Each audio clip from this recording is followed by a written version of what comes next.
Oi pessoal, espero que esse vídeo os encontre bem.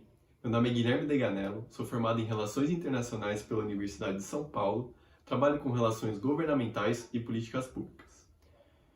Nessa aula de atualidades, o conceito que eu vou trazer para vocês é o de reformas estruturantes. Mais especificamente, vou falar sobre a reforma da Previdência e a reforma tributária.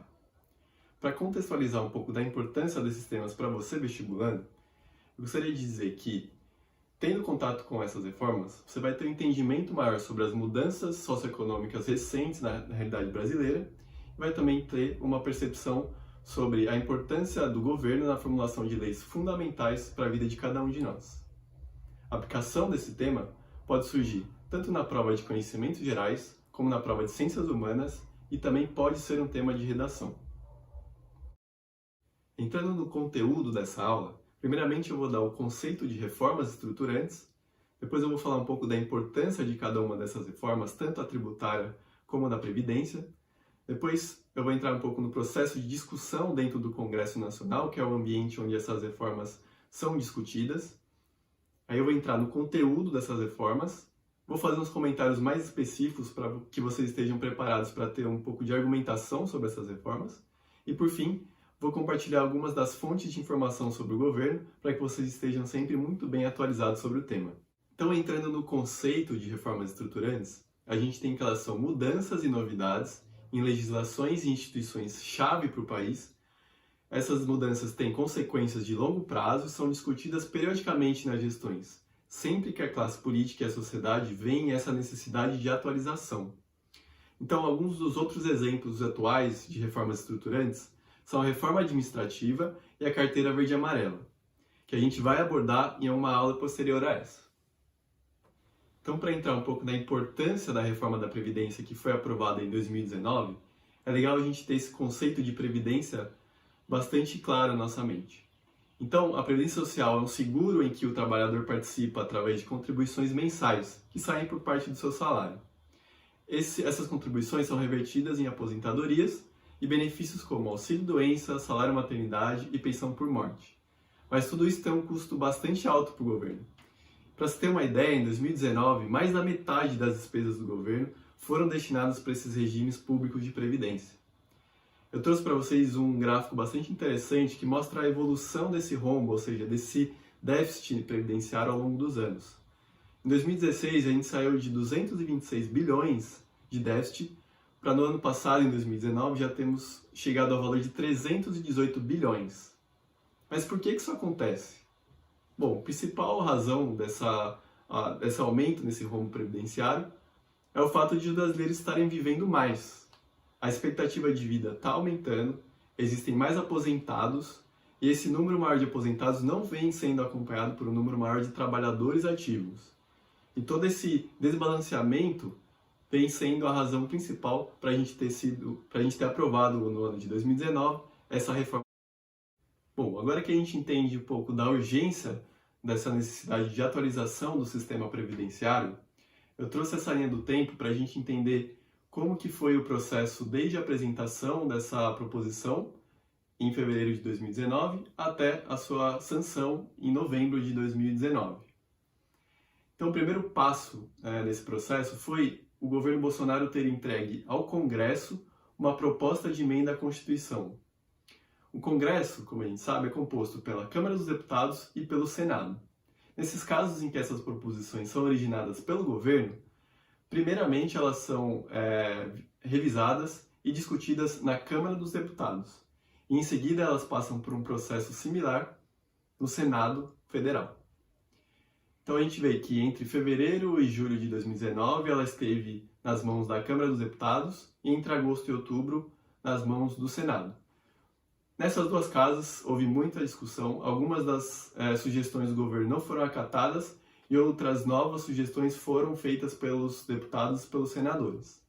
Até que em novembro de 2019 a gente teve o texto final que foi sancionado pelo presidente Jair Bolsonaro. Entrando um pouco no conteúdo da reforma da Previdência, eu destaquei algumas das principais mudanças em relação ao regime anterior de aposentadoria. Primeiro, houve uma fixação de idade mínima para se aposentar, que é de 65 anos no caso dos homens e de 62 no caso das mulheres.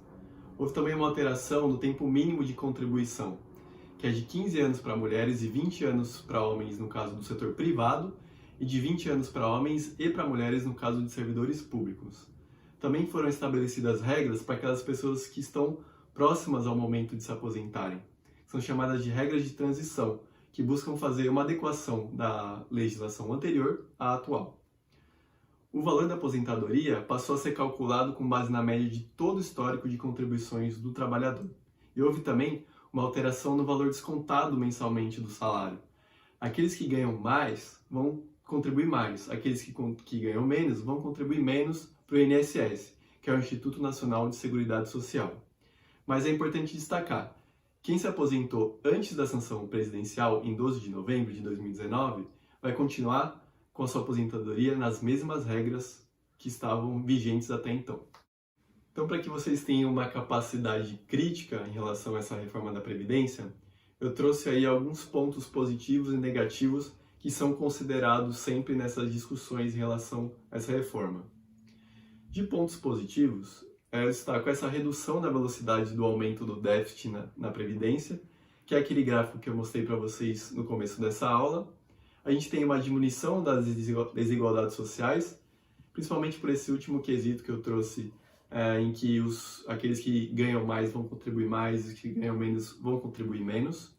E a gente também tem um estímulo à poupança e outros meios de investimento. De pontos negativos, a gente tem que uma idade mínima bastante elevada para se aposentar com essa nova previdência. A gente também tem uma diminuição do valor do benefício real e a gente tem também uma proteção às classes de influência próximas ao governo, principalmente os militares. Agora que você já foi apresentado os principais conceitos da reforma da Previdência, eu gostaria de introduzir vocês a uma outra reforma estruturante, essa ainda em discussão no Congresso e no governo brasileiro, que é a reforma tributária. Mas por que é importante a gente fazer uma reforma do sistema de impostos brasileiro? Bom, o sistema tributário brasileiro é um dos mais complexos do mundo, e essa complexidade gera consequências econômicas bastante graves para o país. Um exemplo dessa complexidade é que na maioria dos países, bens e serviços são taxados por um imposto único. Ou seja, se eu for ao cabeleireiro, se eu for comprar um relógio, essas atividades vão ser taxadas de uma maneira igual. Mas no Brasil, a gente usa 5 tributos diferentes para isso. E são aquelas letrinhas que a gente escuta de vez em quando, como PIS, COFINS, ICMS, IPI, ISS, enfim. Um resultado emblemático dessa complexidade é que em 2019, o Brasil foi o país onde mais se gastaram horas para pagar impostos.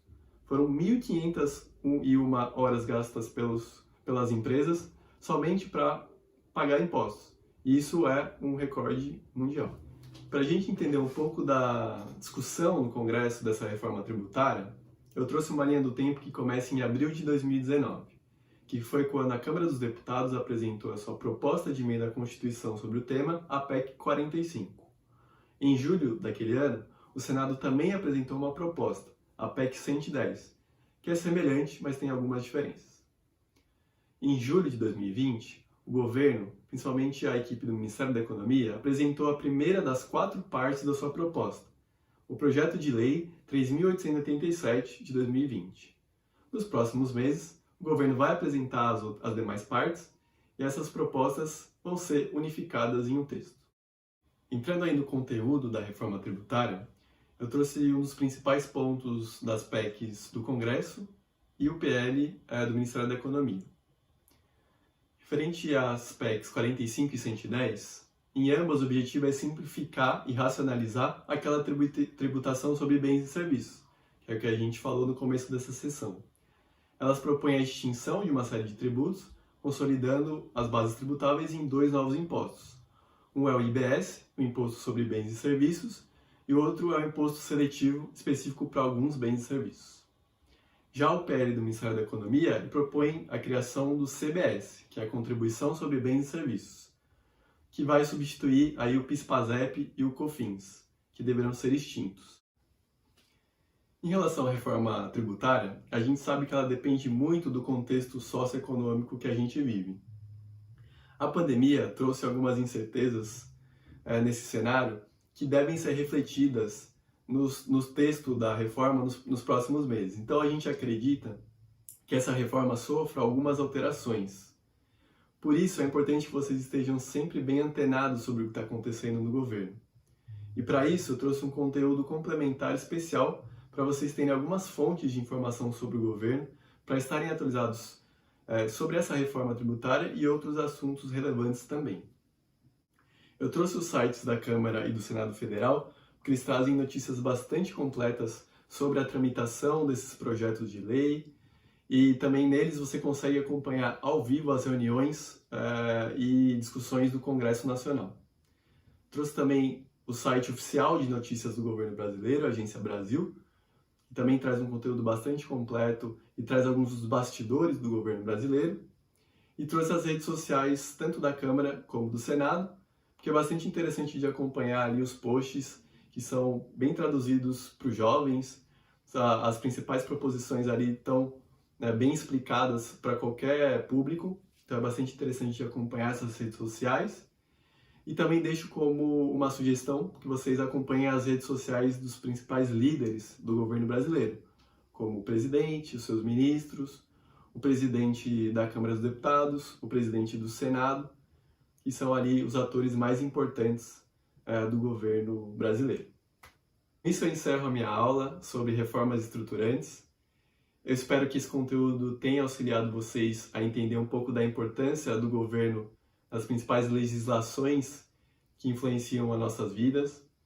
Eu espero que esse conteúdo os encontre bem, eu espero que vocês possam se interessar pelo que acontece em Brasília, porque o que acontece lá é bastante importante na vida de cada um dos brasileiros. E me coloco à disposição, caso queiram saber mais sobre os bastidores, sobre o que está acontecendo no governo, porque eu acredito que esse conhecimento vai fazer diferença aí no momento da prova, no momento dos vestibulares e também para a vida pessoal de cada um de vocês. Muito obrigado.